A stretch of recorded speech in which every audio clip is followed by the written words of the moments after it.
तमाचा सभ्यता का, समाज का, संस्कार का, संस्कृति का, सरोकार का, सुविचार का, बोलने के अधिकार का। अरे भाई साहब, बोलने का अधिकार मिला है बेशर्मी का नहीं, बदतमीजी का नहीं, अश्लीलता का नहीं, फुहड़ता का नहीं। मतलब काले कमरे में काला पर्दा लगाकर अगर आप गाली देते हैं तो वो डार्क कॉमेडी नहीं है। डार्क कॉमेडी के नाम पर माता पिता के बारे में छिछली गंदी बातें करना, आपकी शुरुआत से लेकर बात के अंत तक अनगिनत बार मां बहन की गालियां देना, ये कॉमेडी नहीं हो सकती। स्पष्ट शब्दों में कहे तो ये नीचता की पराकाष्ठा है, या सीधे सीधे कहे तो खराब परवरिश का नतीजा।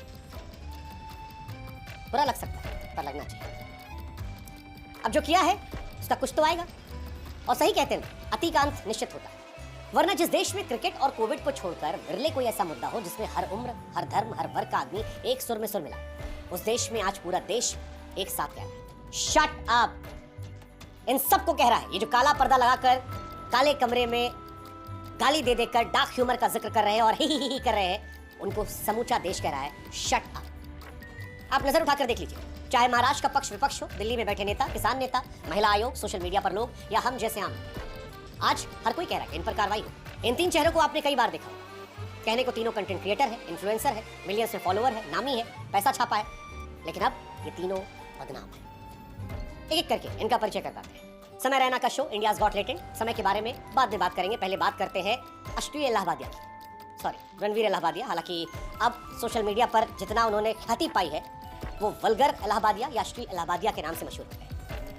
रणवीर वो व्यक्ति हैं जो अच्छे प्यार के दमखम पर अपनी इमेज एक शालीन व्यक्ति के तौर पर बनाकर रखते थे। एक ऐसा व्यक्ति जो सनातन में भरोसा रखता है, योगा करता है, देश की बड़ी बड़ी हस्तियां उसके साथ इंटरव्यूज करती हैं, बड़े बड़े एक्टर, हीरो हीरोइन आते हैं। खुद प्रधानमंत्री नरेंद्र मोदी ने इनकी तारीफ की थी, प्रधानमंत्री ने इनको सम्मानित किया था, बड़े बड़े केंद्रीय मंत्री ने इनके साथ पॉडकास्ट किया था।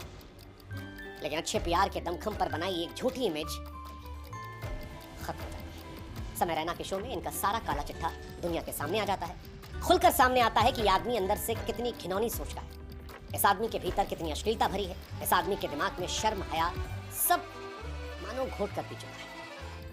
हालांकि आपको यह भी जानकर हैरानी होगी कि गंदगी से लबरेज ये सवाल, इसका लोगो जो वो बियर वाला लोगो है, उसकी तरह एक विदेशी सोच चोरी था। जिस शो से इसने सवाल चोरी किया था उसी शो से इसने लोगों का स्टाइल भी चोरी किया था। लेकिन रणवीर की गंदगी सिर्फ यही खत्म नहीं होती है। इस शो में अंदर का जो छिछला इंसान है वो और निकल कर आता है। दुनिया जानती है कि रणवीर इलाहाबादिया ने ईमानदारी, शालीनता का चोला ओढ़कर मिलियन फॉलोअर जुटाए। इन फॉलोअर्स की वजह से करोड़ों रुपए कमाए। पैसे इसके हैं, जहां मर्जी चाहे खर्च करें, लेकिन खर्च करने का ये तरीका, यकीन मानिए आज प्रधानमंत्री नरेंद्र मोदी भी अगर रणवीर के इस वीडियो को देख रहे होंगे तो असहज हो रहे हैं, सोच रहे होंगे किसके साथ हो रहा है। रणवीर की माताजी, उन्होंने एक पॉडकास्ट में कहा कि वैसे माँ बाप का जिक्र करना सही बात नहीं है, मैं खुद इस बात को लेकर इनकी माताजी से क्षमा प्रार्थी हूं, लेकिन क्योंकि इन्होंने अपने माता पिता का जिक्र करते ही अपने अंदर के असली इंसान का परिचय दिया है, इसलिए इनकी माताजी की बात को कोट कर दिया।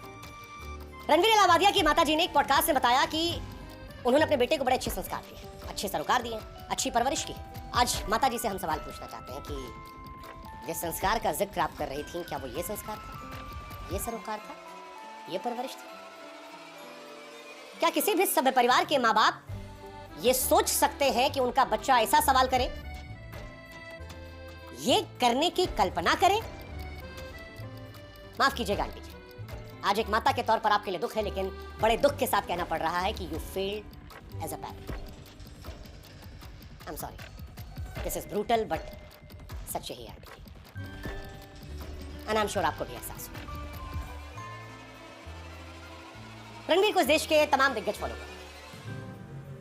आज वो सब इसकी घटिया सोच से वाकिफ हो चुके हैं। हालांकि रणवीर को शायद ये एहसास नहीं था कि ये भारत है, वो देश जहां पर माँ बाप को ईश्वर का दर्जा दिया जाता है। ये कोई पश्चिमी देश नहीं है जहां पर फैमिली की कोई वैल्यूज नहीं होती।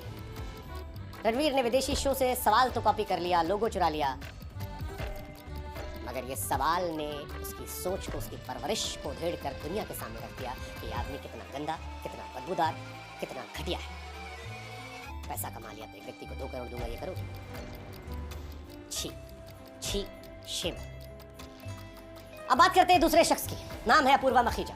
मोहतरमा खुद को इन्फ्लुएंसर कहती हैं। पर आप इनको अराजकता की निर्विवाद क्वीन कह सकते हैं। अपना निकनेम रखा है इन्होंने द रेबल किंग। हमारे देश में जिसमें महिलाओं को देवी का दर्जा मिला है, जहां बातें होती हैं कि महिला पुरुष कंधे से कंधा मिलाकर चले, वहां ये मोहतरमा किसी और क्षेत्र में आगे बढ़ रही है। और हैरानी की बात यह कि इनके भी चाहने वाले हैं जो इन सब बातों को जस्टिफाई करने की कोशिश करते हैं, इन बातों को नॉर्मलाइज करने की कोशिश करते हैं। इनको देश के बड़े बड़े कॉलेजों में न्योता दिया जाता है, ये वहां जाती हैं। क्या आज की पीढ़ी माँ के निजी अंगों का जिक्र करके डार्क कॉमेडी के नाम पर उसे नॉर्मलाइज कर सकती है? सोचने वाली बात है, सोचेगा देश की तमाम महिलाएं, देश के तमाम माता पिता, भाई बहन, सोचेगा। इन्होंने फिर एक बहुत मोटी गाली दी, गंदी गाली, चिछली गाली, जिसे मैं नहीं बोल पाता। महिला होकर महिला को गाली देना अब फैशन। सवाल है अपूर्वा कौन सा ट्रेंड सेट है? सवाल ये भी कि क्या इनके माँ बाप हैरान नहीं होते? क्या वो ये सब नहीं देखते?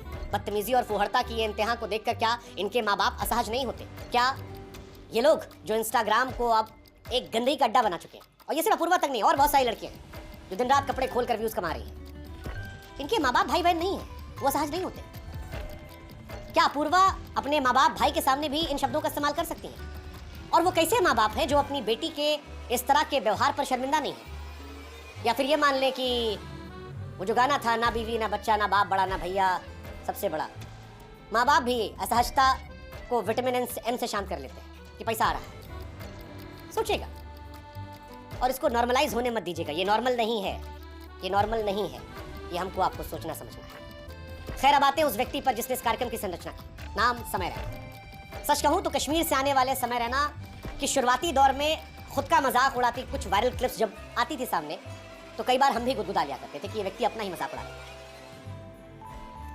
फिर धीरे धीरे जब और क्लिप्स आने लगी तब समझ में आया कि समय रैना ने गिरने को ही उत्थान मान लिया है और कॉमेडी के नाम पर अपने माँ बाप, नानी नाना सबको बेच डाला है।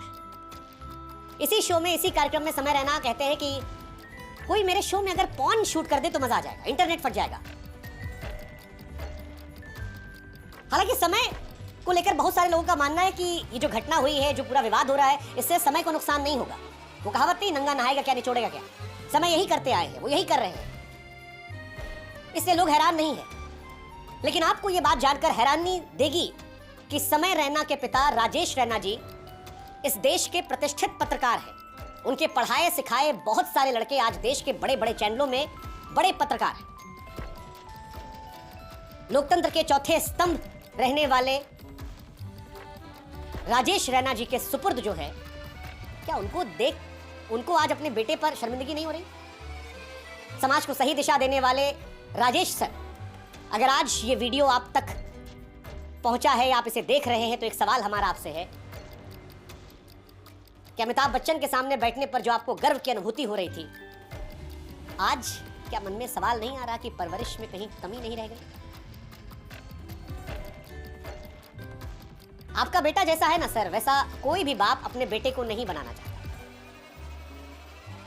हो सकता है आपके घर में ज्यादा पैसा आ रहा हो सकता है अब आपकी पहचान बदल गई हो, बेटे के नाम से पहचाने जा रहे हो, लेकिन अगर गिरने को उत्थान आप भी समझ लेंगे सर, तो फिर तो हो जाए। क्या इन वीडियोस को देखकर आप असहज नहीं होते? आपने भी सब्सक्राइब किया है? काले पर्दे, काले उसमें माँ बहन की गालियां, क्योंकि जिनसे हमने आपके बारे में पूछा वो आपको एक सभ्य व्यक्ति बताते हैं, आपकी इज्जत करते हैं, सम्मान करते हैं, और इसीलिए हमारे मन में सवाल आया, कैसे बेटे के मुंह से बगैर गाली कोई शब्द नहीं निकलती सर। बहन की गाली तो तकिया कलाम है। जब पढ़ने लगे तो पता लगा कि स्टैंड अप कॉमेडी के डेज से ही हर एक्ट में हजारों गालियां थी। फिर गालियों का नया अड्डा खोला, नाम दिया इंडियाज गॉट लेटेड। शो की थीम ही गाली है। जो जितना गाली देगा, जितना नंगाई करेगा, जितना फुहड़ता को पार करेगा, उतनी ज्यादा उसको प्रसिद्धि मिलेगी। मतलब गाली भी छोटी मोटी नहीं। जिस शो में अपूर्वा रणवीर के चरित्र का काला चैप्टर खुला है, उसमें भी समय रैना धारा प्रवाह गालियां दे रहे हैं, और उससे पहले कितने शो आए हैं। और आपके बेटे को तमन्ना है कि कोई लाइव पॉर्न दिखा, लाइव पॉर्न कर दे।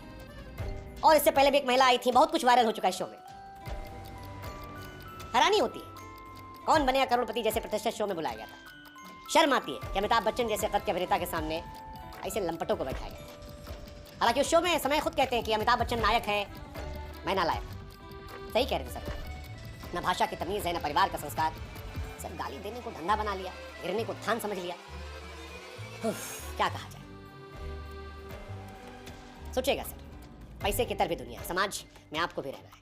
हो सकता है आपको फर्क ना पड़ता, लेकिन ये सोचे कर दीजिएगा कि आपको फर्क नहीं पड़ता, बहुत माँ बाप होंगे जिनके बच्चे ऐसे बन जाएंगे, उनको फर्क पड़ेगा।